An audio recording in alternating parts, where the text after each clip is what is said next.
Mphakathi wase-South Africa, ngiyanibingelela nonke bantwana bakwethu. Ngumbono omncane ungasho lutho enginawo.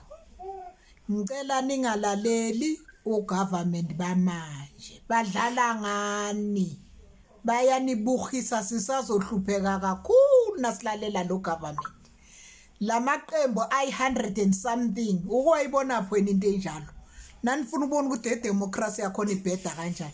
Uke wabona phona ukuthi nizovotela umbhedo wodwa lo government azange abe nento emehluko oqaqile. Zonke izinto ithembiso azenzile zibheda kuphela. Ungenisa amaNigeria nawo athafuna ilizwe lawo. Aphuma abalekane ezweni lawo njengoba safuna lelala. Yini lento iwaqosha emazweni awo le? AmaZimbabwe nawa la ashaya abelungu mazobo izolo lo kade ashaya abelungu abaqosha athafuna umhlaba.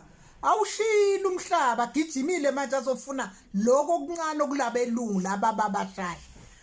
Izibhanqa zodwa labantu yilima zodwa siphethwe izilima. Sibhanqeke into engakaze ngibo angaze ngibona umphakathi onje. Iswazini akunamlungu bheka sihlupheka kanjani. Bahlupheka bagcwele la elisuthu ayinamlungu bagcwele la lamazwe anganabelungu bagcwele bonke labazofuna lembijana yabelungu abala eSouth Africa.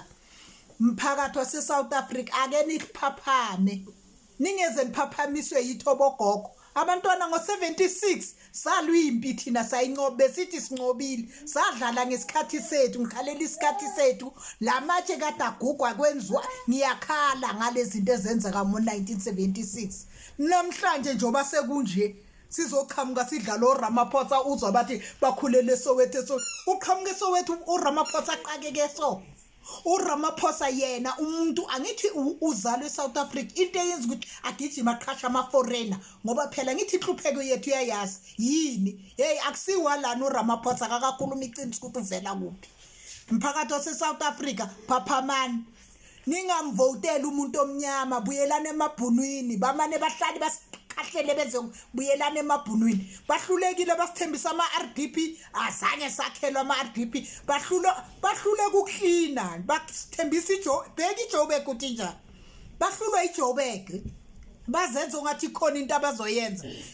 South Africa phaphamani labantu bathatha ukungqola kwabo kwenela ukufika ama-foreign linjani South Africa ukufika kwama-foreign thina sizalwa la bekunjani before intando yeningi bekusikundibonge kudobhe ngisho iphepha kwenela ukufika lemtshata ngubo lezinto lenzi bhekani ukuthi kufela kanjani sifeyila sicakekile sazi nje ukuthi size futhi ngeke sisakhona ukuphuma kulofeyila esiyiko kube ile nkunzi zaseNigeria zisuka leNigeria zishila izwe lazo zizofuna ilizwe lethu yindaba zingayolungisa le bona namaZimbabwe yindaba bangalungisa baseZimbabwe bashaya abelungu zolo lokho babashaya bakhipha abelungu bathi abafune balungu bafuna umhlaba sebawutholile umhlaba bawushiya bagijima bezala bantu base-South Africa msana ukuvotela i-ANC futhi nakuyi-ANC yona ningayivoteli i-ANC ne-FF la umaqembu amabili acakile lawo anamanga too much.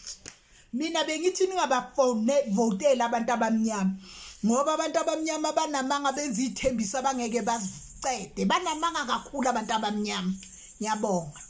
Hello Mzansi, welcome to Mgoso Mzansi. If today is your first time visiting this channel, please do the right thing and click the subscribe button, and also don't forget to smash the like button.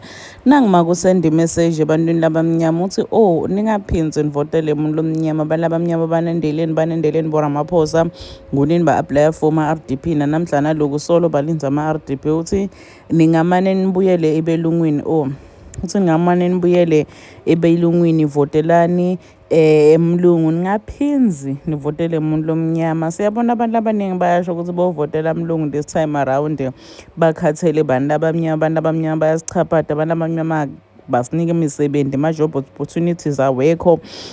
Umuntu makaqashwa uqashwa ngo-connection ngokuthi unesihlobo manganasihlobo ngeke uzoqashe siyathi amaphoyiseni ubhala ama-test uzuve kahle siyathi kumasipala ukuthola mzala antigogo malume bonke basebenza nzabonye. Please do comment your thoughts when down on the comment section. Qabangani ukuvotela mlungu mina nawe sobonana next time. I'm signing out. Goodbye.